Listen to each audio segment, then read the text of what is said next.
Hello, ladies and gentlemen. Welcome back to another episode here on African Confessions. The following story that you're going to be listening to, it comes from a translation of a message that one of our admin received. In the translation, it reads like this: I really do not even know where to start. This is the kind of thing people just cannot admit to. But here I am. I just want to get this from my chest. Maybe God can forgive me. My name, you'll call me Grace, not a real name, and I am not proud of what I have done or what I continue to do, but maybe telling my story will help someone out there understand, or maybe it will just be a way for me to finally face myself. My husband is a good man, or at least he was. He's loyal, hardworking, and everyone in the community respects him. I knew what I was getting when I married him: security, stability, a very good reputation. But somehow, over time, that just did not seem like enough. I wanted more and more. I wanted to be excited. I wanted love and passion. And I wanted that kind of thrill that can make you alive again, because I felt like I was dead in my heart.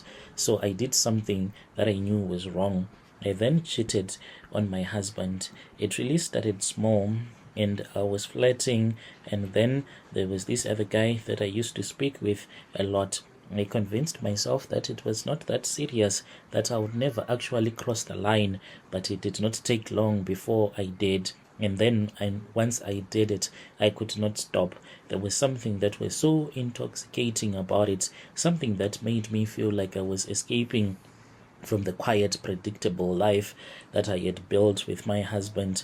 One day, that was when he caught me, and when my husband caught me, I did not know how exactly he found out, but he did. I remember the look on his face when he confronted me. It was a mix of pain, betrayal, and anger.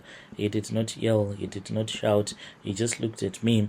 I felt like I was nothing. I thought that I would lose everything, that he would leave me and I'll be left to deal with the mess that I had made. That was when I made a choice that I still do not fully understand. In my desperation, that was the time when I had ever been desperate in my whole life.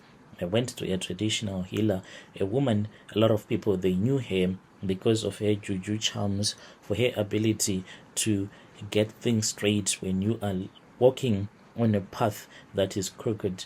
I told her my story, half expecting her to judge me, but she just listened to me, and she told me that we could make a way to make sure that my husband will never be able to see my mistakes, like literally, and never again will he ever question me, even if it were to happen that he would find me with another man in bed. This ritual, it was something that I had never experienced before. First of all, she told me that as a married woman, the thing that I had done of sleeping with another man, it was something that had stained my soul. So there was a cleansing ceremony that was supposed to be done. After the cleansing ceremony had been done, she then instructed me and told me that I had to go back and sleep with my husband. I returned back home. I still remember that it was on a Saturday. I had gone to that Sangoma's place since she stays in the same neighborhood with us. And I then returned back home and I found my husband. He was just sitting. I literally dragged my husband to the bedroom so that we can sleep together. After I had slept with him, I then wiped his manhood. I pretended as if I was going to wash that soft towel in the bathroom, but I placed it in my skirt, and I told him that I wanted to go and see my friend. I returned back to that Sangoma's place with those items, and I had not cleaned myself like he had told me to do. And when I had arrived at her place, she then gave me a small plate, and she said that I was supposed to put it between my legs and to force my husband's semen into that small plate.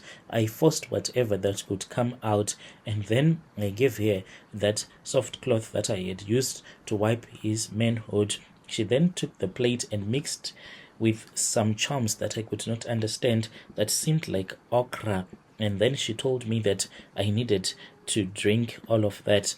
And then I drank the okra like charms mixed with my husband's semen, And then she took that soft cloth, I don't know what she did with it, and told me to go and hide it.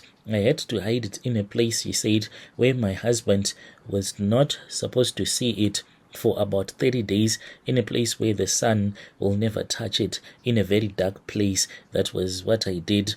After 30 days, on the 30th of that night, that was when I slept with him, and I took that soft cloth and I wiped his manhood after we had slept together.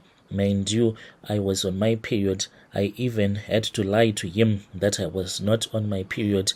I made sure that I was the one who was in control of the love making, so that he could not see that his manhood was full of blood, and I quickly wiped him. And after I had wiped him, I then placed it underneath my pillow, got up, and I went and I bathed, and I drank the water from that small bucket where I had been bathing, just like I had been told. Upon my return, I then found out that my husband was fast asleep.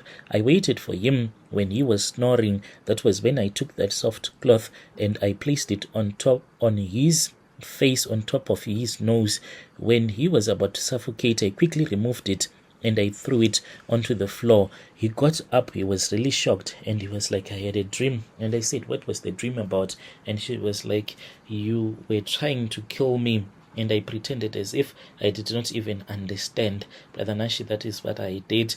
And from there on, I kept on cheating and cheating. It is like a demonic hunger that cannot be satisfied. I have slept with so many men, so much that I have lost count.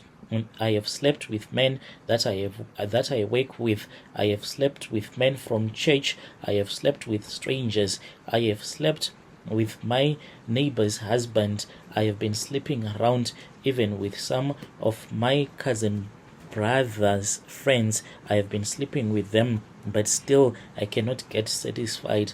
I really do not know if all of this is being caused by the charms that the Sangoma gave to me. I once returned back to her, and she said that no, my charms will never make a woman to do that. This means that you need another cleansing ceremony. And I said, another what? I do not have money, because the last time when I went to her, I actually had to steal a lot of money for this ritual that I did. It was not cheap.